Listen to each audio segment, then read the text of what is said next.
WhatsApp ചാറ്റും Rahul തന്നെയാണ്. ഞാൻ ചോദിച്ചോട്ടെ, അതൊരു ശരിയായ മാധ്യമ രീതിയാണോ? നിങ്ങളൊരു ക്രൈമല്ലേ? അപ്പൊ അത് ഓഡിയോ രാഹുലിന്റെ ആണോ എന്നുള്ള ഒറ്റ ചോദ്യമാണ്.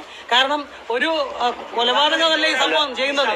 അപ്പൊ അത് BNS 89 പ്രകാരം കേസെടുക്കാവുന്ന ഒരു കുറ്റമല്ലേ? നിങ്ങള് ഒരു വോയിസ് എന്റേതാണെന്നും പറഞ്ഞ് എന്റെ ചിത്രം ഉൾപ്പെടെ വെച്ച് കൊടുത്തതിന് ശേഷം പിന്നെ അത് എന്നോട് എന്റേതാണോ എന്ന് ചോദിച്ചു. അല്ല അത് തന്നെ. ഈ അങ്ങ് ചൂടാകണ്ട, നമ്മൾ വളരെ കൂളായിട്ട് പത്രസമ്മേളനം നടക്കാണല്ലോ. ആ രീതി മതി, ആ ടോൺ മതി. അതായത് നിങ്ങളൊരു വോയിസ് കൊടുത്തു, ആ വോയിസ് കൊടുത്ത് പിന്നെ എന്റെ പാർട്ടല്ലേ, എന്റെ പാർട്ടിലുള്ള കാര്യം ഞാൻ ആദ്യത്തെ ദിവസം തന്നെ പറഞ്ഞു.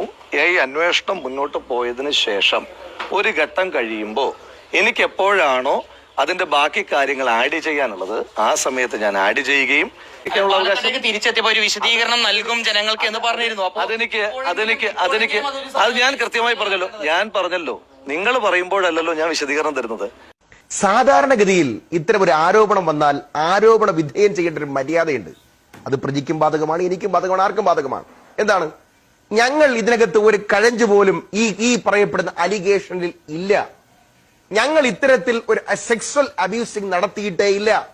ഞങ്ങൾ അവരോട് അത്തരത്തിൽ എന്തെങ്കിലും ആവശ്യപ്പെട്ടിട്ടില്ല, മെസ്സേജ് അയച്ചിട്ടില്ല, ചുവയോടുകൂടി സംസാരിച്ചിട്ടില്ല. വളരെ സ്പഷ്ടമായി ഇതൊന്നും ചെയ്യാത്തവരാണെങ്കിൽ പറയില്ലേ? പറയേണ്ടതല്ലേ? എന്ത് നിങ്ങൾ പറയാത്തത്? പക്ഷേ ഈ ആരോപിക്കപ്പെടുന്ന കുറ്റം ഞാൻ ചെയ്തിട്ടില്ല, എനിക്ക് അങ്ങനെ ഒരു റിലേഷൻ ഇല്ല, ഞാൻ അങ്ങനെ ഒരു ശ്രമം നടത്തിയിട്ടില്ല, ഞാൻ കോളേജ് കുട്ടിയെ പോലെ ചപലമായിട്ട് ഇടപെട്ടിട്ടില്ല എന്ന് പറയേണ്ടത് പറഞ്ഞോ? പറയേണ്ടതല്ലേ? അതാണ് ചോദ്യം.